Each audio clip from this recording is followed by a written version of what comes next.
Netcasts you love. From people you trust. This is TWiT. Bandwidth for the podcast version of Trey's Variety Hour is brought to you by Cachefly at CACHEFLY.com.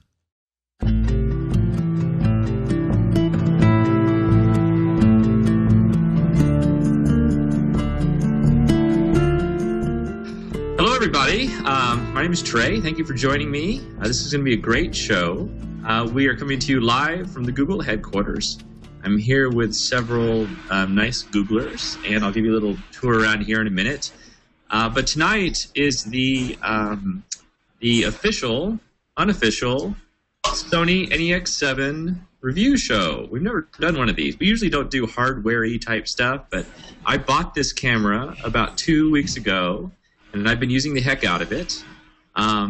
I just wrote a little review. I write weird reviews. If you want to get really good reviews, go look at Gordon Laing's cameralabs.com or Kai's digital rev site. We have all these people here, really smart people. I set this up so I'm the dumbest person with this camera. I can ask lots of dumb questions, and they will placate me in their answers. So thank you in advance. Let's jump around and give everyone a chance to introduce themselves. We'll start with, how about you, Eric Chang from Litro? You're in Milan right now, aren't you? Milan, Italy. Yes, I flew into Milan tonight, and it is 4 a.m. here, and I really wanted to join you guys, so I'm here. I am director of photography at Litro. I know we're doing a Sony Hangout, which is great because I also have a Sony NEX-7, which I love, and I also am an underwater photographer, so I'm excited to get this camera in the water as well. Cool. Thank you for joining us all the way from Italy. You should be asleep, but thank you. And how about you, Keith Barrett? You are also a proud new owner of a Sony NEX-7. I am. Technically, it's besides my phone, it's my first digital still camera, too. Cool. Okay, well, tell us about you and what you do and that sort of thing. I'm Keith Barrett. I'm a computer tech guy for Walt Disney World, and I live stream Hangouts, Google Plus Hangouts, on the vidcastnetwork.com. You can find me there. You can find me on pluskeith.me or Google Plus, or just search the interwebs. I'm everywhere. Cool. Now, let me introduce Kai Wong. Kai is awesome. Thank you. Most everybody probably knows him, but maybe this will be a nice discovery for those of you that don't. Anyway, tell us all about you, Kai. Oh, there's not much to tell about me. Well, I just present the Digital Web TV show, co-produce it and write it, and sometimes mess about and then make a video about it and post on YouTube. So youtube.com, digitalwebcom, go there, subscribe. Brilliant stuff. It is. It's one of the few channels that I subscribe to, so I really recommend it. Oh, that's fantastic. And I don't own an NEX, by the way. NEX-7, any of them. Sorry. Okay. No problem. Yeah. And, hey, Dave, what's up with you? Not much. I'm Dave Veffer. You can find my profile at plusdave.com, and I don't really feel like plugging anything else. All right. Cool. Gordon is, I'm down in Mountain View, California. He's about 2 hours north of me, or an hour north of me in San Francisco. Normally he's in New Zealand, but he's on a family vacation and working hard to find Wi-Fi to join us. We're just making introductions, so tell us all about you, Gordon. Hi, Trey. Thanks for having me. Just wave manically if you can't hear us hearing properly. I'm actually up in Napa at the moment, and it's a beautiful place to be, but I can't get an internet connection. So I'm going into the hotel lobby, so people will check in and out while I'm talking. Do not be alarmed. But thanks for having me. All right. Thank you very much. And your website, which you did not plug, did you? That was strange. Usually you work 7 plugs into your intro. So you're just... I know. Well, you can tell I'm on vacation. My website is cameralabs.com. I review digital cameras, lenses, and accessories, so check them out. I think between myself and Kai, you'll get all the information you need about cameras. Good. Excellent. And Tony Wang, hello. Hi.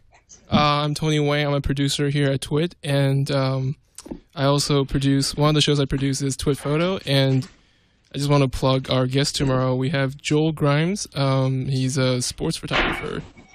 So check out the show tomorrow, and I want to say I'm a huge fan of Kai. Cool. And Tony, if I'm not mistaken, Sarah Lane is. You have NEX-7 Lust, right? Yeah, I have a little GF3 here with a Voigtlander, so that I got from Digital Rev.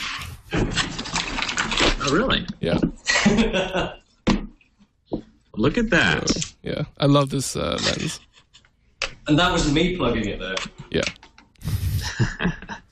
So let me just read to you this comment that I got, just to show you the kind of response my little review is getting. Okay, and then we'll get into it. This is from Eriki Juris. He says, what does he say? Okay, he says, anyway, based on the blog post, did you actually read the manual of the camera plus Trey Ratcliffe? And then he goes on to tear apart my review piece by piece, which is fine. Actually, you know,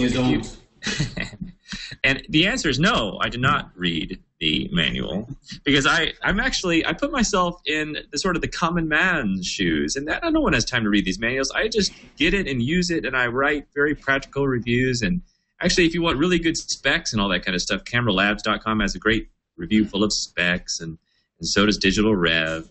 I just treat this stuff like I just try to figure it out, and I enjoy the process of figuring it out. So there's lots of inconsistencies in my review, and we'll get to the bottom of those tonight. Let me introduce everyone here in the room. I don't want to be rude, and then I'll take you on a little tour of the Google HQ, because you might find it interesting. We've got neat stuff around. Let's start by rotating this direction to Vincent. Hello, Vincent. Hello. I'm Vincent Moe. I am an engineer and also a manager on the Google Plus Photos team. Thank you, Vincent. And then across the table. How you doing? I'm Ricardo Lagos, and I am an engineer with the Google Plus Photos team. Thank you. That was dynamic and interesting. Hey everyone, I'm Cliff Redeker. I manage the Talks at Google program, which makes me a bit of a Google impresario. Google.com/talks. We have Dale Chihuly coming up on Monday. We'll do a live stream from our YouTube channel, so check us out. Very cool. Okay, let me show you a little tour here. People might find this interesting. Let me look out the window here. Over here, we're right now inside the famous Building 43, and we're looking out across the courtyard at Google. See all those friendly primary colored umbrellas? Doesn't that make you feel nice about the world and Google? Now, Vincent, lead us to the spaceship. All right. Take you there. Take me to your leader. Okay, we're going to the spaceship. They've made it clear that I should not point the camera in certain directions. So I will not point the camera in those directions. There's a little mini snack bar. Oh, actually, maybe we should show a little piece of trivia here. This is the one place in Google where you will ever pay for food. You know, if people might be interested in that. It's a little vending machine where everything is priced according to how healthy or unhealthy it is for you. Wow, you have to pay here. It's the one place where you have to pay. It's you have weird. to pay more if it's unhealthy. Yeah. I don't know if you remember or not, but I was in here one time with Lisa Bettany, and she just cleaned out this mini kitchen. She just started filling up her purse with all this stuff. We're still recovering. I'm serious. Okay, let's go forward. We're following Vincent and Cliff to the spaceship. It's a little Blair Witchy, huh? Yeah, it is quite Blair Witchy. Sorry. As long as you're not standing in the corner. We were going to be in this one room right here to the right by... Oh, did we lose him? I think so, yeah. Those kind of people don't. No, he's there. Oh. So here is the spaceship. I hope you guys can see it okay. Who knows the most about this spaceship that can give us a tour? Can you do it, Cliff? Yeah, basically this was a gift from Richard Branson and Burt Rutan. It's a prototype of the Virgin spacecraft, first commercial-powered spacecraft to enter orbit. Apparently we had to tear down several walls to get it to come in and hang here. Tell us more. Tell us about the X Prize. Yeah, and we got all sorts of things going on here too. Like not only did the X Prize, give money to the first commercial spacecraft, but we have some other Google toys on display. So over behind us here, we have a list of live changes happening to Google Maps right now. We have our Liquid Galaxy, which is a 3D representation of Google Earth that we open sourced. And we also have larger-than-life Nexuses and Google TVs downstairs. Wait, show us how this works. This sounds cool. Yeah, so these are actually live changes happening on Google Maps right now through our tool called MapMaker. So anyone can make any changes they want to our map service. And together, partnering with users, we've increased our penetration of the world's maps and place information to about 40% from about 30%. So those are people making changes right now. Pretty cool. I've never seen that before. That's really nice. Anything else you want to show us while we're on a little tour? Well, we can head back here. Google is Googlers are always big fans of Burning Man. So we have one photographer who takes a series of pictures from Burning Man, and the retrospective is listed here. So you can kind of pan to the shots on the wall. And what's his name? His name is Valdemar Horvat. And so he goes every year, as do many Googlers. Is he on Google Plus? I believe so. I'm not 100%. Isn't it required that everyone at Google be on Google Plus? That's a good point. I don't know if he needs to get on that.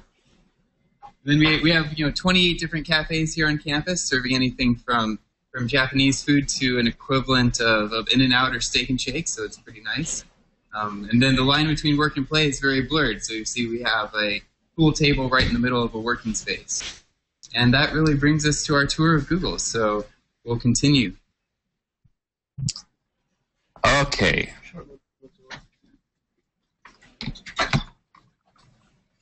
All right, let me set this up. And we're back. So one thing that I got knocked on in my horrible review, and let's keep it clear that I'm not really a camera reviewer, I'm just a guy. But one thing that I was complaining about is, well, I shouldn't start with the negative. First, I should say that I love the camera. I think it's wonderful. It almost completes me. I think this is the first big step on the train to, mirrorless cameras. And I think in another year or so that, it's just wonderful. It's really, really exciting technology. So I shouldn't really get to talk about the negative too much, although I will because people want to hear about that. So Sergey, hello, you just joined us. Hi Trey, good to be here. I'm just on here very, very briefly, so I hope you don't think me rude. I just have a meeting I have to get to shortly. But when you told me you were talking about the NEX-7, which I recently got, I stuck this big lens on it. That's the 18-200. But it's actually altogether pretty, compact compared to lugging around an SLR with a big lens that's so wide-ranging. And yeah, I've been really enjoying it. I've used it mostly like in daylight conditions, so I'm sure it's not going to be as good noise-wise as a full-frame sensor or something like that. But I've been really, really happy with it. And yeah, I agree with you. Compared to the kind of clunkiness of the whole lens mechanism, this is really nice. The viewfinder is pretty nice, the electronic one. I wish it would just turn on a little bit faster when I bring my eye to it, but I've been really pleased. What do you also had the NEX-5, right? What do you like better about this one? No, I don't have the NEX-5. Oh, I thought you did. No, sorry. Well, as far as I can tell, this is the best EVF system that I've ever seen. Today, someone here at Google, I think it was Chris Chabot, he had the Fuji X100 that also has an EVF, but this one is definitely better, I think. Yeah, I also, the other one you might be thinking of, I had the A77, which is what compelled me to get the NEX-7 because it's pretty much the same thing, only actually more light throughput and like half the size. What lenses do you have? I just got the kit lens and then I bought the big one. Okay. You know, I just look. It's obviously not going to be the most. I'm not going to like print something 8 feet across with this anyway. So I didn't. I wanted something versatile that I could just have one package and go around. And actually, the 18-200 is really nice because I can get really nice like kids shots, portraits with a 200 when you zoom in. It's really, really nice. I guess it's more like a 300, like 35 mil equivalent or something. It's, it's a nice zoom on there. Here it gets really big. Not that size is everything. For sure. You know how to use it, I'm sure. So you mentioned low light, and that's something I got knocked on. Some people are saying that this camera is actually extraordinarily great in low light. They might be right. I haven't even tried, to be honest. I mean, the A77 was certainly weaker than like a 5D Mark II or Mark III that somebody finally convinced me to get, even though I was disappointed in the specs, which actually I've been pretty pleased with too. Yeah, I should play with it more. I mean, I haven't avoided using it in low light particularly. It's just, such a light camera. It's like when I'm going out and about, that's what I grab, which is more sort of daylight situations. Hey, Kai Wong, have you played with this camera much at night? What's your reaction to it? Well, all this talk about, it performs so well in the low light, it's just kind of almost meaningless. I mean, what do you want to do? Do you want to shoot inside a cardboard box? Because I think most cameras these days can shoot quite well in low light. So I think it's all kind of relative. I think there are some cameras now that do an extraordinary job, like the X Pro 1. I think that's much better than the NEX-7. NEX-7 is pretty good, but I think there are better cameras for low light performance. I took this is Eric here. I took the NEX-5N to Alaska to shoot Aurora Borealis, and that was a good test for low light. And actually, when I compare the shots to what I shot with my 5D Mark II, at any kind of normal screen resolution, kind of 30-inch screen resolution, I can't actually tell which camera it came from. Wow. Yeah, I think the 5D Mark II probably isn't the best example of a good camera for that's right. But yeah, I mean for APS-C sensor, that's pretty good. I think of the 5N as basically a Nikon D7000 in a tiny little body, and the NEX-7 has more pixels and is more noisy, but if viewed at the same resolution is very close, if not the same. Gordon, what have you found in your testing? Well, it's interesting, that point about viewing things at the same size. By the way, you look like you're in a car now. Yeah. I like the pose as well. Yeah. Do you like that? It's my kind of laid-back vacation pose, yeah. Well, I couldn't get... It was so noisy in reception. I was by the swimming pool earlier. I was in my room. I've tried everywhere. I've moved around so many different locations. The best thing so far is inside the car. Unfortunately, the Wi-Fi is penetrating the walls, which is either very good or very bad. Anyway, I recently published some comparisons between the Nikon D800 and the Canon 5D Mark III, and of course all the Canon people go, oh yeah, Canon for the win, and all the Nikon people go, you completely blew it, you did it wrong because you didn't downsample the D800 images. And when you're a tester, and you're a bit of a pixel peeper tester, then you've got to think, well, are you going to compare the images when viewed at 1:1, in which case you're going to penalize high-resolution bodies like the D800, or are you going to downsample it to, say, 20 megapixels so the resolution's the same as the Mark III, in which case you could say, hey, the noise levels are suddenly better on the D800, but hang on, where's all my resolution gone? So there's sort of different ways you can measure things, and you can really get any result you want, and you can read them any way you want. I published these two sets of results that basically showed the Mark III doing brilliantly at high ISOs, but the D800 doing brilliantly on detail. And everyone ignored the D800. I got this massive response from all the Canon followers going, Canon for the win, Canon's the best image quality. And I kept going back saying, yeah, it looks great, but come on, guys, look at the D800. Look at the detail on that. I've not seen detail like that apart from on a medium format. This is incredible. And they were like, whatever. let's have a look at that high ISO stuff. And, you know, people have already made their mind up before they've even read your review. You know, they've decided what they want to kind of decide from it. I mean, as Kai said, it depends what you're taking pictures of, and ultimately all these cameras are producing pretty amazing results. For me, the most important thing is getting the right lenses for the system. And although I love the quality and the handling of the NEX-7, for me, it's the lack of native E-mount lenses that lets down the system, which is why on this trip, I've decided to take a Panasonic GX1 because Micro Four Thirds is really established for lenses now. I wanted a small body with a decent lens selection, so I've got the 7-14, which is a great ultra-wide zoom, the 45 2.8 macro, and the 25 1.4, which is a kind of general purpose. And these three lenses just are really, really nice. And until that selection becomes available, I mean, yeah, I know you can mount anything with an adapter on the NEX, but I want native lenses, and there's just not that many of them yet. That Carl size 24 is really nice, though. It's massive, though. Yes, it's huge. It's huge. It does transform it. But it is a really nice combination. I was shooting with that the other day in Queenstown, and it is nice. But Kai's right. It's suddenly not that compact anymore. It's still tiny compared to an SLR lens, though. Hey, Trey, I'm just going to say goodbye real quick. I have to run. But I'll leave you just with one thought, which is with these high-res cameras, you know, this is at 24 megapixels now, and the D800, which I've also ordered, the E version, which I'm pretty excited to receive.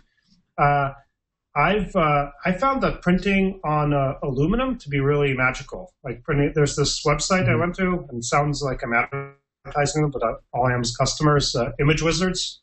Image Wizards. Yeah, that's what I use. Oh, I use Image Wizards. Oh, cool. I use them as well. You get those high-res, nice high-res images, and this, like in daylight, produces really sharp high-res images because you have tons of light. And those look so beautiful. I've just been amazed at the kind of quality you can get. Anyway, I'll leave you guys with that. Thank you so much. I hope to catch up later, and I'll watch this once it's recorded. Okay. All right. Bye, Sergey. Coming. Cheers, Sergey. Okay, So, now that he's Eric, done, we can all relax again. Especially us. Eric, did I see you had the 24 lens there? Is that the 24 1.8? I do. This is it. Look how tiny this is. I wish you. That's the 16. No, that's the 16. I'm sorry. There's the 24. This is the one you want. Oh. It's really sharp. I've been pleased with it, and it's actually the primary lens I use on it, although I do have that 16 as well, because sometimes you just need to go wider. So I used to have the Fuji X100, which has a 23 millimeter lens, and I was just amazed at how thin that thing is compared to this, you know, which is suddenly something that you have to put in a bag. You know, this does not fit in a coat pocket, and if it does, you look like you're a pervert or something. And, you know, and then you have this lens in your pocket, or you just And then you have this hood on, which I love to use as well, and suddenly it's a pretty big lens, but it's really sharp. So that's and Eric, the surprising thing about that lens is just how close it can focus. You can do some decent macro stuff with it, even though it's quite wide. It's really good for it. Yeah, absolutely. Hey Kai, what's your favorite thing about this Sony? What's going on? my whole room's falling apart. Sorry, it's all a facade. The digital rev thing is just a background, isn't it, Kai? It's actually a green screen, and I've got some props nailed to the green screen. Oh, there's falling apart. Sorry about that. Sorry, what was the question? It was. What's your favorite thing about this Sony system, and what's your least favorite thing? My favorite thing is the size. I mean, APS-C's sensor in such a tiny body is just completely crazy to have such a big sensor in a tiny body. The whole NEX system is really quite slim. But the thing is, their lenses aren't that slim. That's the problem. I mean, it should be an optical camera, but it's not. And that's kind of the pros and the cons all in one there. It's slim, but it's not. Yeah. Yeah, I know what you mean. I mean, I like using it. It's quite a slick little camera to have. I mean, you don't always want to take a DSLR with you. I think this has got good enough performance. There's some slight issues I have with it. I don't like the dials on the top, which they don't have any markings, and And sometimes you can forget which one does what. And then because when you change the modes, they change. They're not, they're kind of like soft dials. They change depending on the mode, which is a bit annoying because you have to kind of remember it. And I don't have a good memory, so. Well, my dad has this saying that he doesn't have he has a really good memory, but it just doesn't last very long.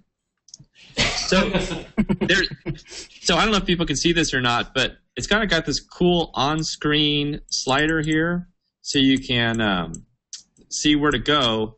And I'm doing something with this camera that's kind of embarrassing, frankly, but I want to see if anyone else is doing this. So I'm, whatever, Mr. Camera Expert, and, I like to go into aperture priority mode a lot, and I'm very comfortable there. But actually, since I've been using this for the past few weeks, for the most recent week, I've just kind of kept it on intelligent auto, and it's really pretty quick because I go from indoor to outdoor. Sometimes there's moving things, sometimes there's still things, and it's incredibly quick. It usually chooses the right situation. It usually chooses the right aperture and the right ISO, and it's just really, really smart. And I wondered, am I the only one that's keeping it intelligent auto, at least a big part of the time? No, well, I have. I have as well. I think the sooner that any photographer can get over themselves and actually just realize that it's not a mortal sin to use automatic, then the sooner they can start enjoying themselves and taking photos and getting off the forums and complaining about everyone else using auto. Yeah, it's about okay. getting a shot, cool. isn't it? It's about getting the shot, and I mean, sometimes people will say, "Oh, you're in P mode. You should be using M mode if you're professional." But it's about getting a shot, and if it helps you to get the shot quicker, then so be it. Well, I'm glad. And I'm they glad do to hear speak you like that. They say do speak with that accent as well. Now I find I can really just focus on composing a shot, getting the camera in a good position very, very quickly, because it does take a while to make adjustments if you're in any other mode. And really, it gets the shot super quick. So I don't think that there should be any shame if you are like an experienced photographer and you try one of these cameras as sort of your quick runaround camera. You keep it on auto.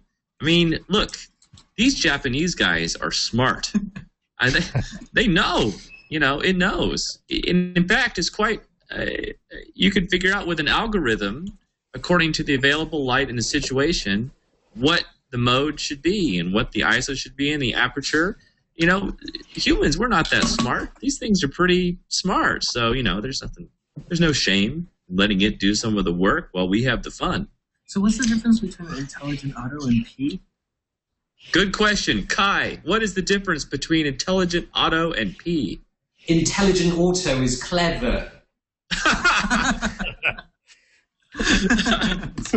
Okay, question now goes to you, Gordon. What is the difference between intelligent auto and P?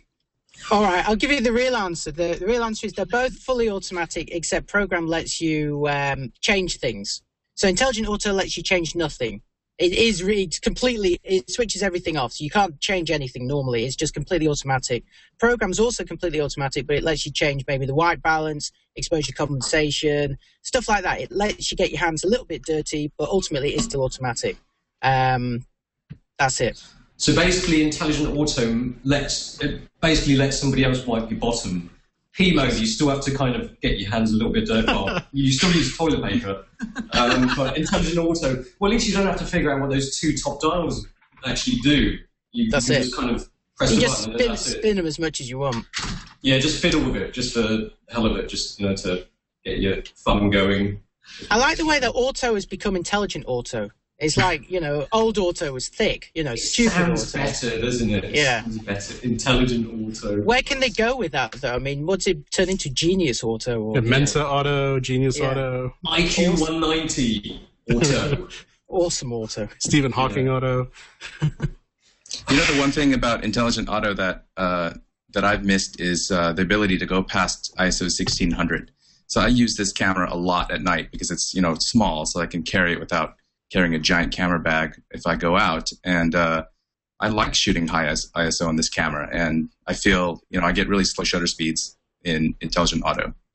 So I will. Well, that's a big problem with a lot of cameras, that when they're set to auto ISO, which they always are when they're in intelligent auto, is that a lot of them have got a maximum operating sensitivity and they just won't go beyond that. Some of them have got menus where you can manually increase it, but there's still a limit. It's never as high as the camera can go if you're in the dirty hands modes. But no, they take that fun away from you.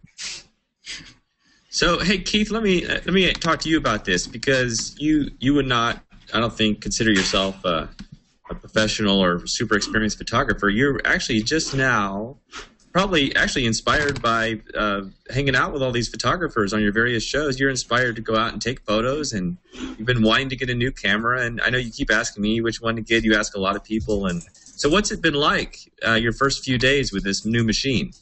Yeah, I'm calling myself a photography enthusiast now, and I figure as soon as I post a photo that gets like 50 likes, I'll call myself an amateur. But so far I like it. I've only had the camera 48 hours, and I'm only able to shoot a couple hours of that.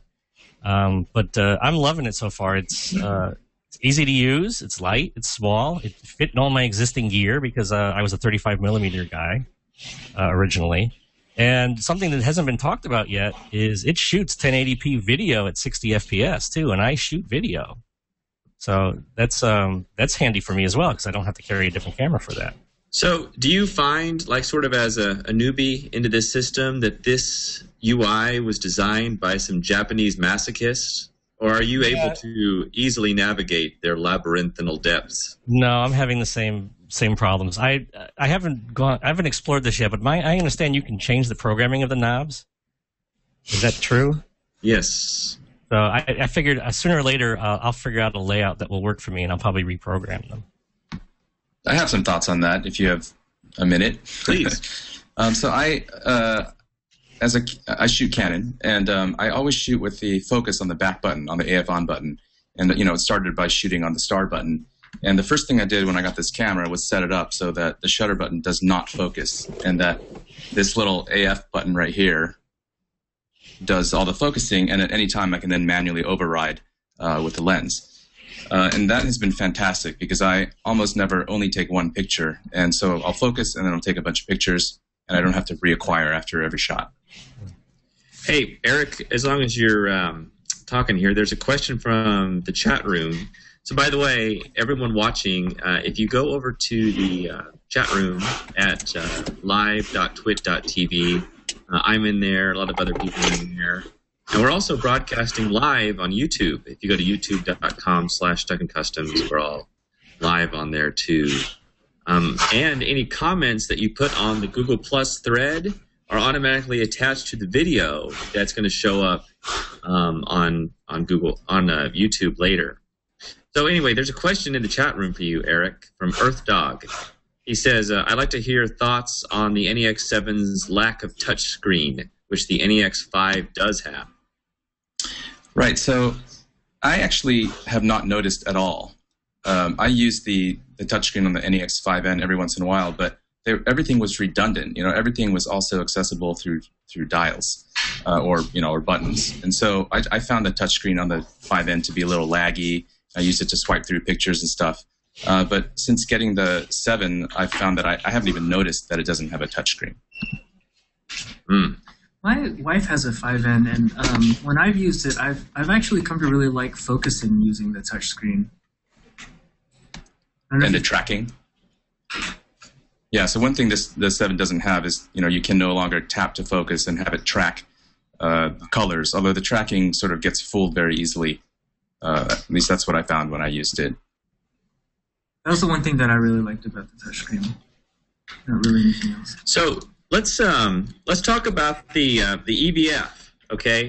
So one thing that's kind of neat about this camera is that it's got this kind of view, right, which everyone kind of expects, and it's actually really hard to use that outside. By the way, one cool thing this camera does is this is a screen, and it comes out and it angles around, and that's kind of cool.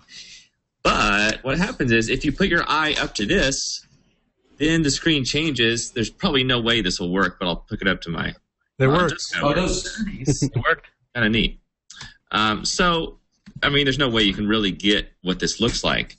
But it's incredibly clear, and it's so preferable to to looking at the back of the screen, I love optical viewfinders. That's what I've been using forever on my Nikon system. I also have a D800, and I'm just really used to the optical system.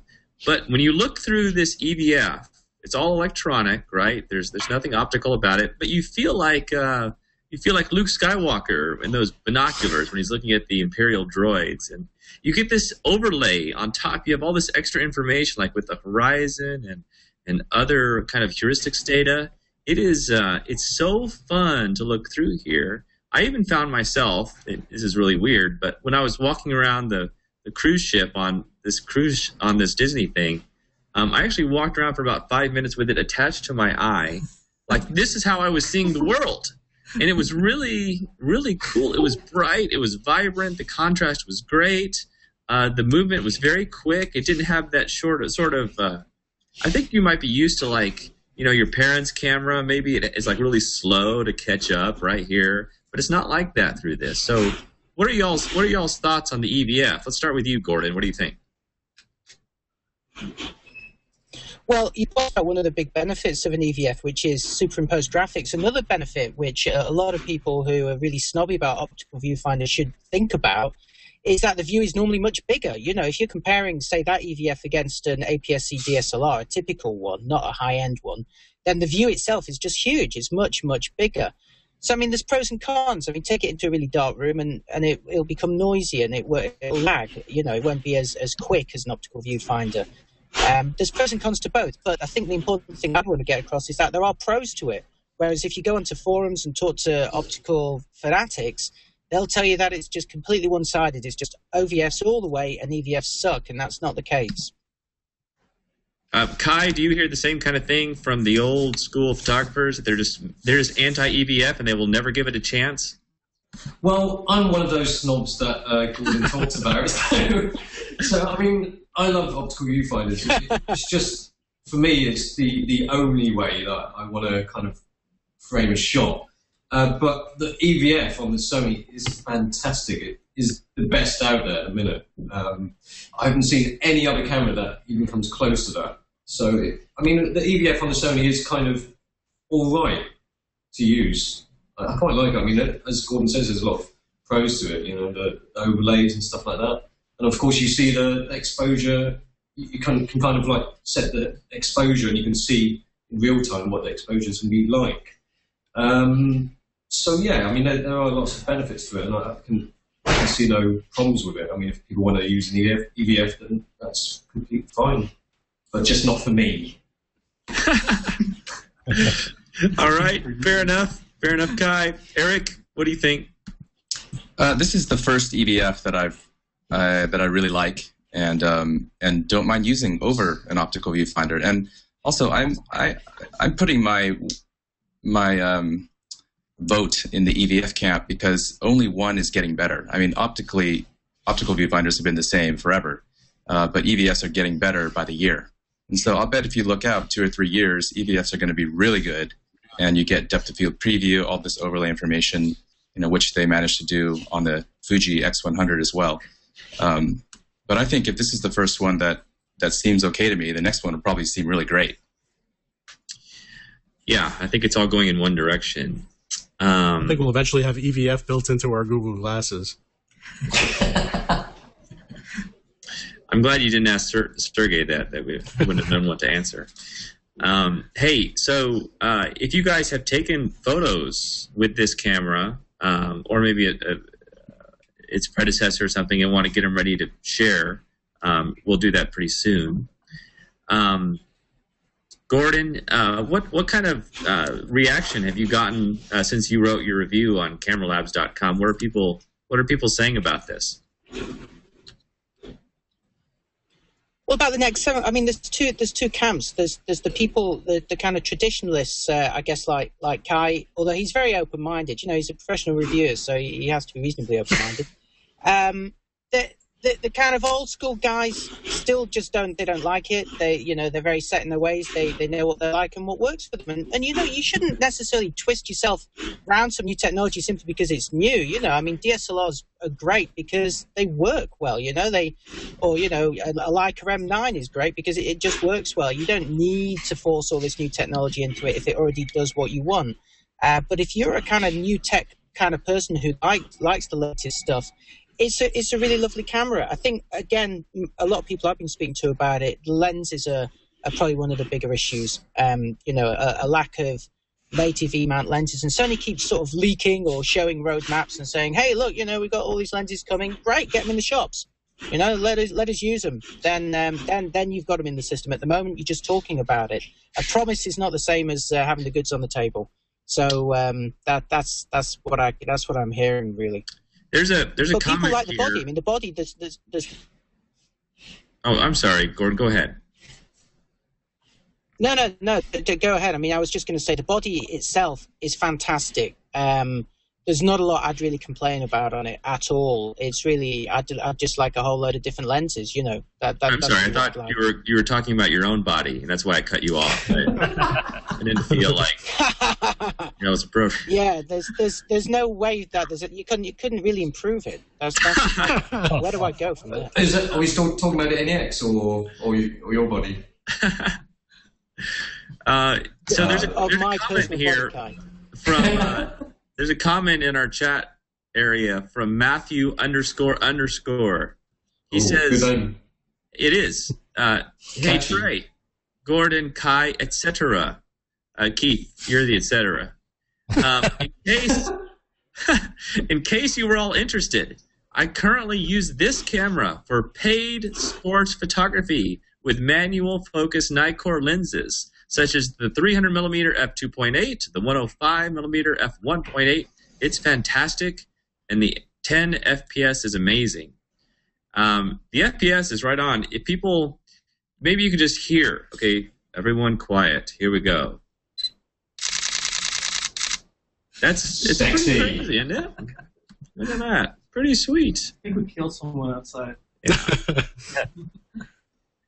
We might have.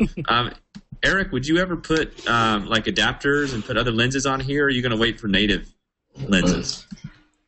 Well, I'd love to wait for native lenses. I think if I took this thing underwater, we shoot fisheye a lot, and I know there was some talk about fisheye lenses for this system, which I haven't tried myself. So, if I were to take this underwater, I would probably use some kind of external adapter to, actually the same way they do it, right? They actually already use wide-angle and fisheye adapters on the 16, right? Do you have those, Trey? No. So I carry the 16 around, but I also carry the wide-angle adapter, because that's the only way you can get wider right now without using third-party lenses. I'll get it right now. Yeah. There's another comment here. People I tell you have what, been the nice asking thing about using manual focus lenses. Go on, Gordon. The nice thing about using manual focus lenses, if you've been using AF for a very long time, is that they don't focus. I know this sounds a ridiculous thing to say, but they don't. There's none of this slowing down while it searches back and forth or tries to lock on. You just take the picture if it's in focus. If it isn't, who cares? I mean, it's actually quite liberating to shoot with an old manual focus lens. I think it's quite fun. Maybe we should give it more of a shot again. It's the way I did most of my photography for years, was all manual focus. With your flash powder, Keith? No, just the 35mm. There's no autofocus on those film cameras. Well, one of the things we noticed, I've been using this camera with Ricardo over the weekend, and we were using all manual lenses because he had all sorts of adapters, and we were shooting with I think it was an 85mm 0.95, and we were using the contrast, the thing that shimmers, when you have it in focus, and we were also zooming in to get the right focus, and then we were shooting away with all these manual lenses. Have you guys been using that a lot to help your focusing, or what do you use to focus when you're using a manual? Yeah, the focus peaking works really well. The peaking mode is great, and it sounds like it comes from Beijing as well. But it really helps for manual focusing because it's quite hard on some of these live view cameras where you think it's in focus, and you take a shot, you look back at it, no, it's not in focus, especially with really kind of shallow depth of field as well. So, yeah, the peaking mode is brilliant on the Sony cameras. I've turned the peaking mode on and have left it on since, and I rely on it. Absolutely. It's one of the better features I thought of this camera. Some people in the chat are asking how this compares to the Fuji X100. I haven't played with the X100. I took a few shots with one just today. I thought the X100 took a better photo. Of course, he had a 1.4 prime lens on it. It was Chris Chabot's. I'll invite him in here in a minute. But one thing, the EVF was not as good. Also, the EVF was flush with the camera back, so you really mashed your nose into the back of this, and it was really uncomfortable. But one thing I didn't notice is that it had this macro mode, and I got up close to this. I got up close to a flower. I'll never forget this. This is one of my new EVF experiences, and it kind of, maybe if you remember the first time you looked through a wide-angle lens, remember that? You think, wow, you can see this with a wide-angle lens. Well, this is my first wild EVF experience, and it was, so he had this 1.4 lens on there. I switched to macro mode. I got up close to this flower, and I focused, and the flower was perfectly in focus, and the background was just this smooth bouquet like I've never seen before, and it was in the EVF. It was really, really shocking. So that's the alpha to omega of my knowledge of these two systems. Maybe, Kai, have you used both of them? What do you think? Well, the big difference for me is just that the Fuji doesn't focus that well at all, and the EVF is kind of quite atrocious when you compare it to the Sony. It's quite laggy and it's not as detailed. But I took both these cameras actually to a pole dancing club, obviously, and the Fuji X100, when you compare them with the same kind of subject and dancing and stuff like that, the X100 just isn't as good when it comes to autofocusing. It is a lot slower. Yeah, I found that if you take that X100 into any kind of low light environment, autofocus is going to fail most of the time, and the manual focus coupling between the electronic and the motors is just not there. There's like a, I don't know, 1 second lag. Manual focus is basically useless on the X100. So I loved my X100 and I hated it at the same time because I loved the pictures. I hated the camera part, except how it looks. So I think the people in the chat actually wanted to know about the X Pro 1, not the X100. Oh. Aha. Well, who can speak to that? I suppose I can. Well, I mean, the X Pro 1, the focus is better, but not. I still think that NEX-7 is better when it comes to autofocusing speed. And the EVF is still pretty shoddy when compared to the Sony. Gordon, what do you think? Everything Kai said. High five. Yeah. Hey, something that, I don't know, try this, Trey. Fold the screen up on the back. Yeah. Okay, hold on. Do you like the way that the view? Do you like the way the viewfinder hood covers the top left corner of it? What do you mean? You looked down on it? Yeah, it's kind of like, you've got it just kind of gets in the way of it, that viewfinder in the back. You can also like extend it out, like it's all right. What are you talking about? Yeah, it's a fudge. It's a fudge. You're trying to find stuff not to like about this camera, Gordon. That's my job. You're like all these people on Google Plus complaining about the white space. It's the black lines. It's the black lines are the problem on Google Plus now. The black lines on your virtual photos. Well, hey, Eric, do you have any photos or anybody that you'd like to share from this camera? I'll look for some. My pictures are all jumbled together. So, I shoot with all sorts of different cameras, and then I dump them in the same albums. So I'll look at exit data. It's actually hard to tell which camera took what picture, which I think is a really good sign for this camera. Because I'm comparing it to SLRs. I'll share a few so people have some idea. And look, these are not like great works of art or anything. They're just, this is my walking around camera. Because, once you're a photographer, you can't help but take photos of everything. And so these are just like little things that I see as I go through the day. You know, it's not my usual like landscape. Okay, I should stop pre-qualifying. I'm just going to show you. Okay, screen share to my iPhoto. Share selected window. Okay. Here's one. You guys see that? Yes. Okay, this is at Disney World. This is the Indiana Jones stunt show. This was taken with a kit lens, and you can see that you can zoom in quite far and get a very clear, nice shot. I was happy with this. So even though I was in the middle of the audience and I was all the way zoomed in, I still had to crop. And since it's a 24 megapixel camera, I was still able to crop, and it's still over 5,000 pixels across. So that's kind of crazy. Here's another shot that I kind of like. This is my daughter, one of my two daughters. She was just kind of running in circles around me in the airport. I think this is the Miami airport, Orlando. And you know, I was tracking her with the camera, but it was really easy. And this is the kind of thing that you can get with 10 FPS. You know, you just fire and just follow her. And then, you know, there were other ones that were not that were not good, that were kind of out of focus. But when you're shooting 10 frames per second, basically for 5 seconds of running, you get 50 photos.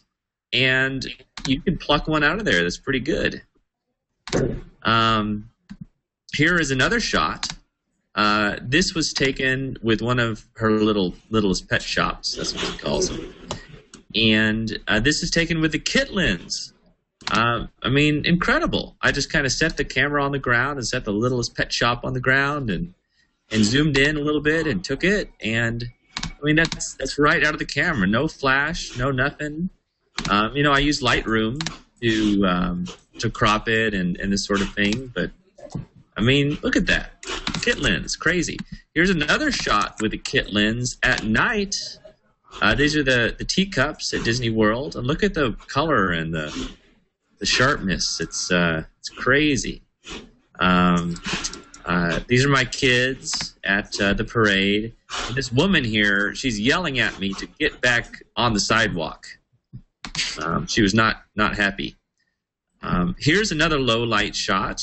You can see it's extremely low light. The sun isn't even close to out. It's dusky. And you handheld that one too? This is all handheld, yeah. And this is, it was noisy, okay? There's no doubt about that. But, I mean, don't we all use Lightroom? And there's noise reduction there, and it makes the noise go away. Let me zoom in here, okay? See, there's a little bit of noise, but who's going to notice that? I mean, only the noise police on the internet will notice, and I don't care about those people. Here's another shot with the kit lens. Just interesting and nice bouquet. Here's a shot, just sort of a casual handheld shot at night. I think the colors are nice. The contrast is nice. This one is an HDR. This camera does take bracketed photos, but it only goes from minus 0.7 to plus 0.7. I don't know why. I don't know why that is, but I felt like I was still able to get a pretty good HDR out of it. But I'm really not using this camera much for HDR. I mostly still use my D800 for that. So anyway, there's a few sample photos for you guys. Did you find something to share, Eric? I found some kind of happy snappy shots from the EG conference that I can show. Okay. Here we go. By the way, that's where I ran into Eric at our photo walk. He handed out about 14 Lytros to the crowd to play with, and he was using the Lytro in one hand and his Sony NEX-7 in the other hand. And so, that's right, I was. Can you see this? Yep. Yes. So these are shots from the audience, and it was, well, if it loads. It was pretty dark in the audience, and it was great to just have this little camera that I could use the EVF, of course, so I didn't annoy people all around me. It's pretty clean. And actually, I have a shot of you, Trey, here with Mr. Brian Lamb.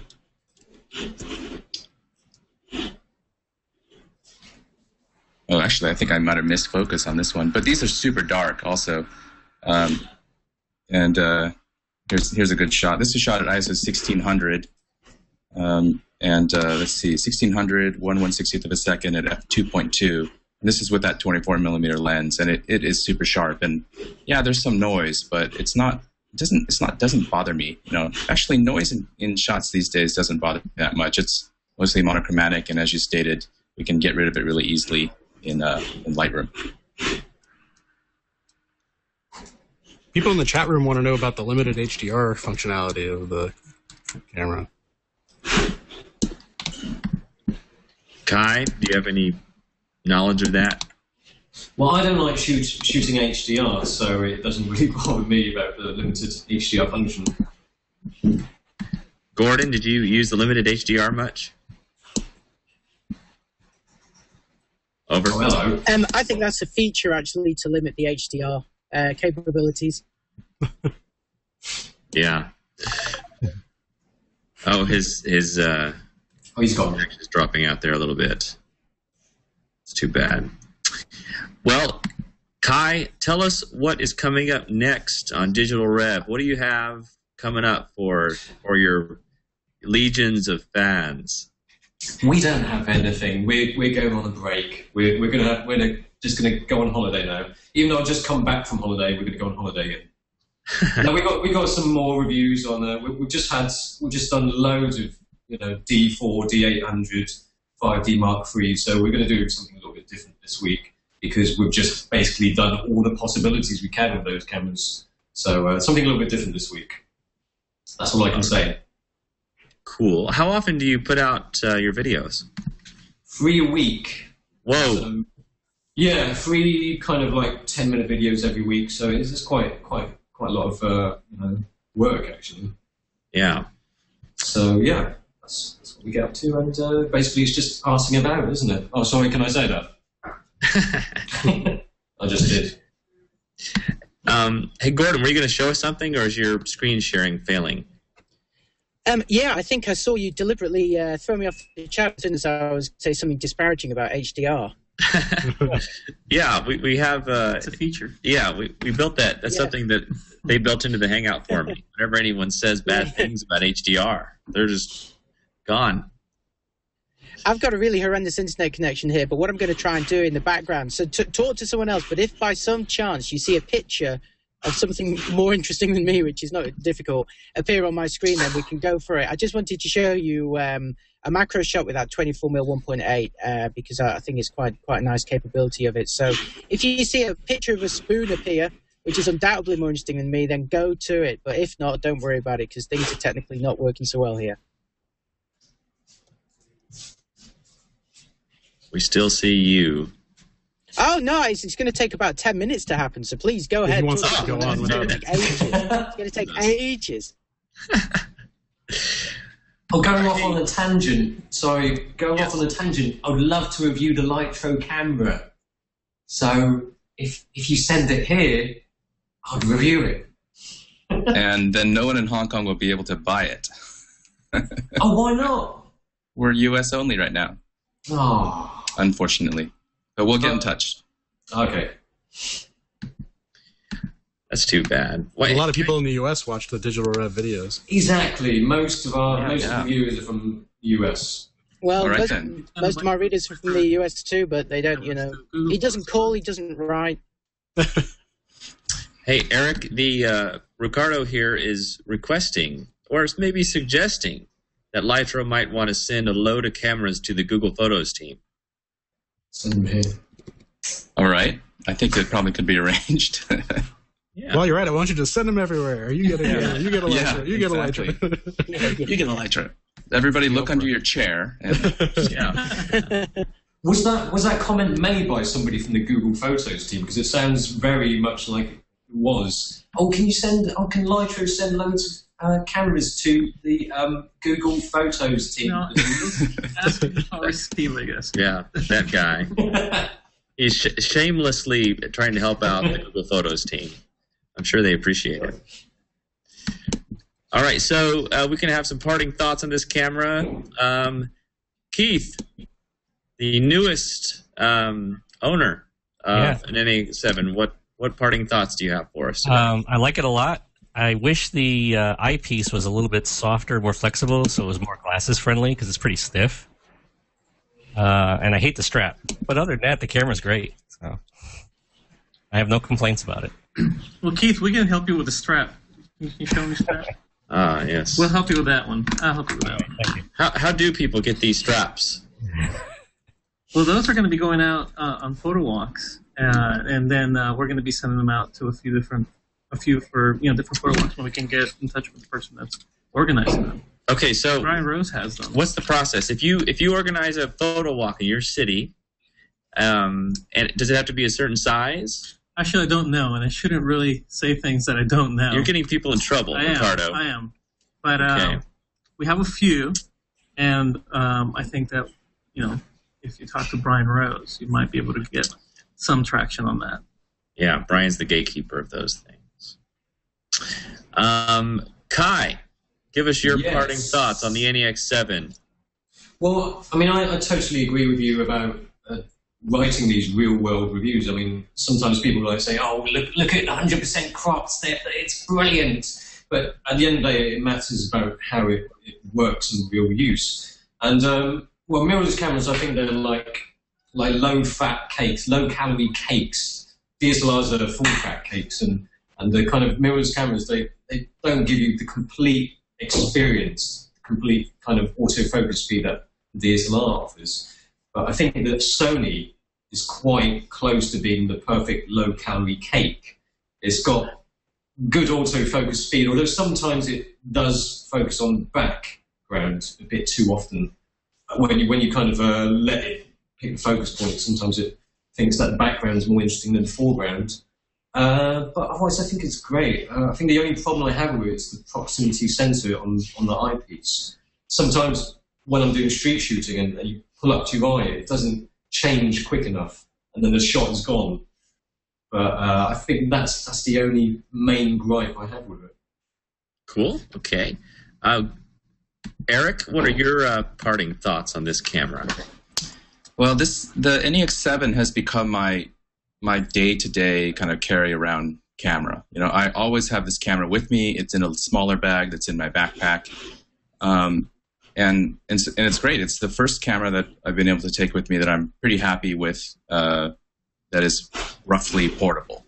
But I will say that whenever I work as a photographer, I use SLRs, and it's very rare for me to use this camera.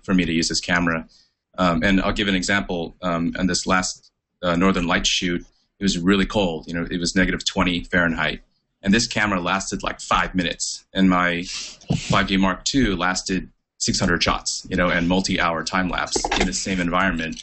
And also because there's no optical viewfinder, every time I used the camera, I was blinded, instantly blinded, even through the EVF. Black is not black. Black is actually quite bright if you're out at night. So there are some drawbacks that make it hard to use for certain kinds of shoots. But I love the camera, and it's sort of my default camera these days. Oh, good. That was very well said. I didn't think about some of those things. It's interesting. Okay, well, Gordon, we can see your photo now. You want to talk us through it? Yeah, can you see this big spoon in the middle? It's actually a really little spoon. This is a display in a really good cafe in Queenstown called Voodoo Cafe. If you want a decent coffee, that's the place to go. And I tried this camera out with the Zeiss 24mm just to see the closest focusing. And it kept focusing closer and closer and closer. So I opened up the aperture, and this is just a quick handheld shot. But I was really impressed with the kind of versatility of this lens. I quite like this picture. But I completely agree with what Eric just said there about low light stuff. And this is a problem with all electronic viewfinder systems. I mean, I do a lot of astrophotography, and for that, I would never go away from a DSLR because, destruction of night vision and all that sort of stuff, they're big issues. Low battery life, all that kind of thing. But for general use, I think a lot of people who are buying, I've said this for a while, but I think a lot of people who think they need a DSLR would actually be better served by a mirrorless ILC or CSC. I think they'd be better off, a lot of people, with those sort of cameras. It's more generally kind of specialists or people who have a very, very specific idea about what they want that might go for something else. So I like it. I think it's a great camera. Just more lenses, please. Well, cool. We'll wrap it up now, and thank you guys very much for coming. It was great. And also, some of the other news is that Kai Wong has really just gotten on Google Plus today for this hangout. So so thank you, guys. Everyone should go circle Kai. He's entertaining. He's a good guy. He's a fun part of the community. And anyway, let's get him on Google Plus to have some fun with us. All right. Google Plus is Kai Man Wong. Yeah. Thank you. Thank you for that plug. Yeah, of course. All right, guys. Well, thanks again. And you can always subscribe to the podcast for free and subscribe on Stuck in Customs YouTube channel for free. I appreciate it very much. Tell your friends. And as soon as we get done with this one, we'll start planning next week's show every Monday night at 7 p.m. Thank you guys very much for tuning in. Thanks for all the stuff in the chat room and the comments. We read everything. We read all the feedback, and we're trying to make it interesting and fun for everybody. So thank you all very much. I appreciate it. All right, so now we can all just kind of wave goodbye from our little Brady Bunch boxes. Bye. Thanks, everybody.